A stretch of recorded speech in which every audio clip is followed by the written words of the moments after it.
Bom dia, turminha do segundo ano A, tudo bem com vocês? Bom dia, crianças, bom dia, família. Hoje, 27 de agosto, sexta-feira, nós temos aula de ciências e também de ensino religioso. A atividade de ciências consiste em responder essa atividade aqui da página 46 e a da página 47.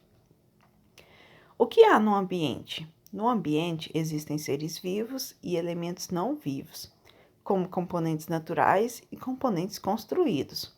Todos os elementos do ambiente se relacionam uns com os outros. Os seres humanos, os peixes, os cogumelos e as árvores são alguns exemplos de seres vivos.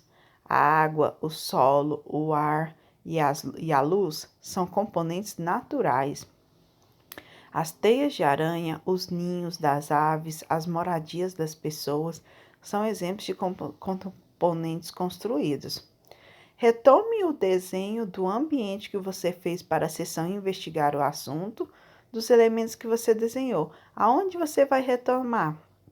Semana passada, nós fizemos uma atividade que era uma observação de campo que a gente escolheu no quintal de casa, que era para vocês fazerem um desenho de acordo com o quintal da casa de vocês, que estava na página 44 e 45.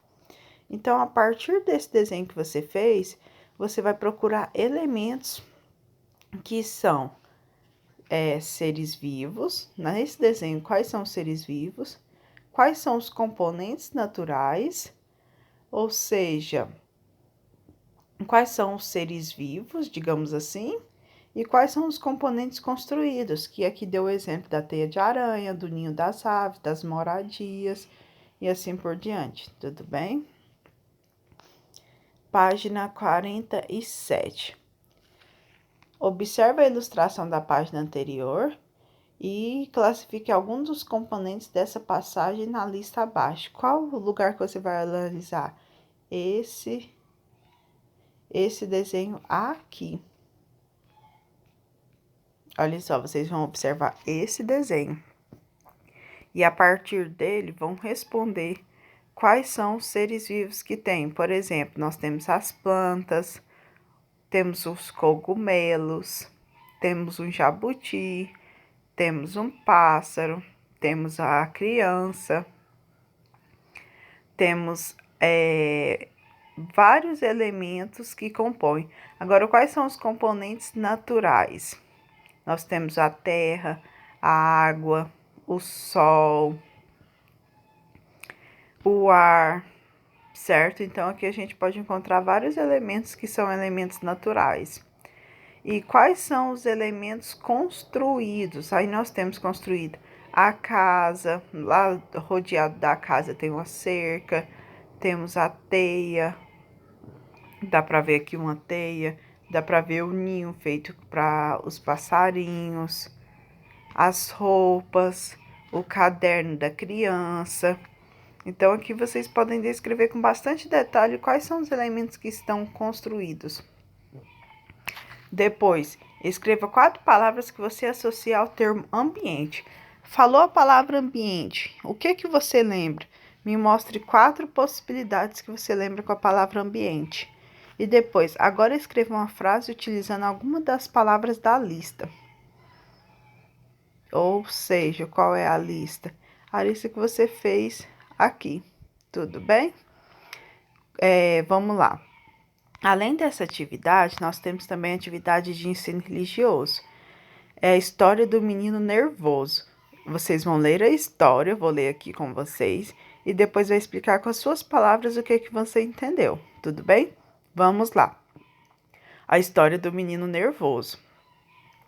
Era uma vez um menininho que tinha um mau temperamento. O pai dele deu um saco de pregos a ele e disse que para cada vez que o menino perdesse a calma, ele deveria pregar um prego na cerca. No primeiro dia, o menino pregou 17 pregos. Nas semanas seguintes, como ele aprendeu a controlar seu temperamento, o número de pregos na cerca diminuiu gradativamente. Ele descobriu que era mais fácil se segurar do que pregar aqueles pregos na cerca. Finalmente o dia chegou quando o menino não perdeu a calma mesmo. Ele então falou com seu pai sobre isso. E o pai sugeriu que o menino agora tirasse da cerca um prego por cada dia que ele não perdesse a calma. Os dias passaram e o menininho estava então finalmente pronto para dizer ao pai que tinha retirado todos os pregos da cerca.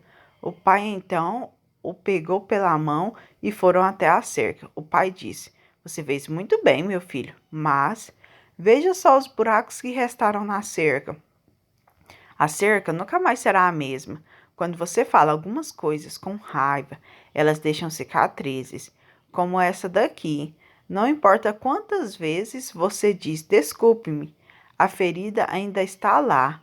Um ferimento verbal é a mesma coisa que um ferimento físico. Convivemos e trabalhamos com pessoas todos os dias de nossa vida. Como tratamos essas pessoas? Como nos relacionamos com elas? O que esperamos dela? O que oferecemos para elas? Quantas vezes você cumprimenta ou agradece, ou mesmo demonstra com um gesto de carinho a satisfação que a convivência troca diária? Então, é esse o texto, pessoal. Quero que vocês me falem com a palavra de vocês, o que vocês entenderam sobre ele. Então, no caderno de ensino religioso, vocês vão fazer o cabeçalho e copiar essa frase aqui. Explique com suas palavras qual é o moral da história do menino nervoso. Não precisa copiar o texto, tá bom? É só colocar essa frase aqui e responder. Tudo bem? Então, aguardo foto da atividade. Qualquer dúvida, qualquer pergunta, estou aqui. Um abração.